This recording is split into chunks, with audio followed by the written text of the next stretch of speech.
Bom, e a gente falou muito sobre o sabor, que é uma delícia, e queria conversar também um pouco com você sobre essa super criatividade que tem na pegada de comunicação da marca, que a gente vê tanto lá no espaço da cafeteria, que a gente não tem como mostrar, mas a gente, quem puder visitar vai ver, como a gente vê num simples potinho que tem um nome que é sempre uma graça, né? Então a gente vai ter ali esse aqui, ó. Esse aqui é o... Como é que é o... A palha italiana super poderosa. Super poderosa. A gente tem outros produtos que tem uma brincadeira no nome que não é à toa, não é só a Carol que deu a ideia. A Carol começou com esse nome incrível, que é o Sem Culpa, que pega a gente. Mas como é que surgiu os nomes, essa leitura também de visual, da embalagem? Fala um pouquinho sobre isso pra gente. A gente sempre foi muito aberto com os clientes, né? Porque eles participaram da nossa jornada de crescimento. Então, é muito justo que eles nos ajudem também, né? Que eles façam parte do produto. E quando a gente tinha os potinhos, eles não tinham nome. Era tipo palha italiana, doce de leite.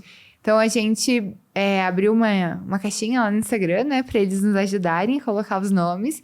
E a gente queria que tivesse um nome e um slogan. Então, a palha italiana super poderosa. Brigadeiro, biscoito, tudo que é de bom. Ah, que satisfatório, legal. que era um doce que antes a gente chamava de Oreo. E aí, o slogan dele é o doce que é obrigatório provar. O duo virou duos deuses, que é um pedaço do céu para você comer de colher. O doce de leite virou doce de lei. A lei é ter sempre na geladeira. Então, Maravilhoso. Os clientes foram muito criativos e a gente sempre foi muito aberto a ouvir o cliente, a deixar ele participar do nosso processo, do nosso crescimento. Inclusive, eu tenho que fazer um Reels pra eles, dar um nome pro de brownie, caramelo e flor de sal. Eu peguei e fiquei um pouco sem graça, porque esse não tinha um nome. Esse é novo, ele ainda não recebeu Ai, o toque inversão. dos culpados.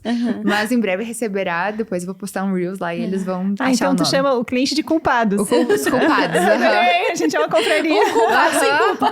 Todo dia eu posto bom dia, culpados. E daí já falaram, ai, mas por que culpados que a gente come sem culpa? Falei, culpados antes de comer, né? Porque geralmente a gente se sente culpado por não poder comer ou por comer algo ruim, então ficou os culpados. Você já faz uma quebra aí nesse estereótipo, enfim, que existe, né? De quem tá nesse... O que está na nossa cabeça, Exato, às vezes, né? Porque a gente...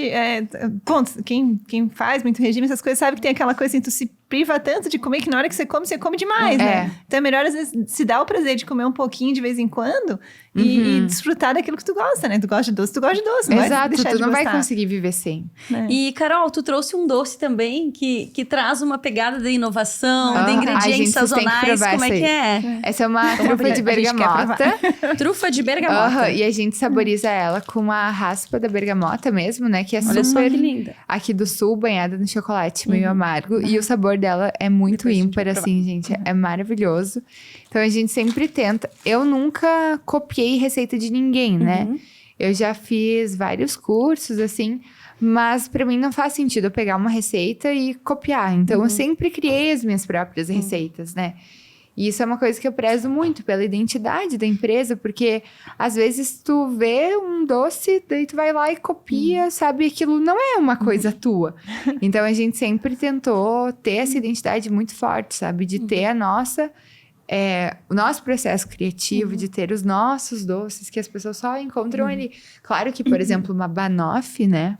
Uma banoffee, um doce tradicional. Não tem como eu reinventar a banoffee. Então, a gente tem lugares que... Aqui no Rio Grande do Sul, eu vou te interromper para fazer um glossário, assim, né? Eu sou catarinense, eu não conhecia o nome banoffee até chegar aqui. É uma sobremesa que tem banana, tem chantilly, né, doce Carol? de leite. Obrigada, só para quem tá em casa, né? Pra poder ser de outras regiões, talvez não conheça banoffee. Não é do Rio Grande do Sul, será? Pelo menos a minha background de gastronomia não tinha banoffee. E quando cheguei aqui que eu aprendi que a banoffee era aquela sobremesa, era muito tradicional, né? Sim.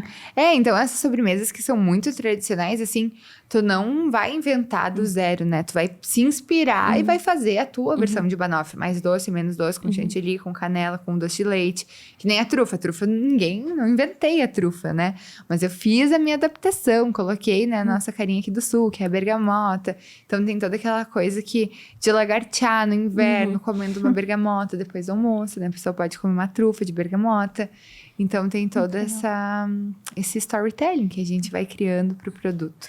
E você falou muito isso significa identidade, né? Você criar uma identidade da tua marca, do teu produto.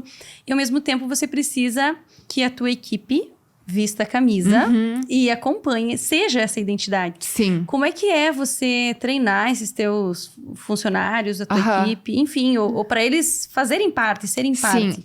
Bom, eu comecei fazendo tudo, né? Claro que hoje os funcionários que estão lá, às vezes, nem lembram mais que isso aconteceu.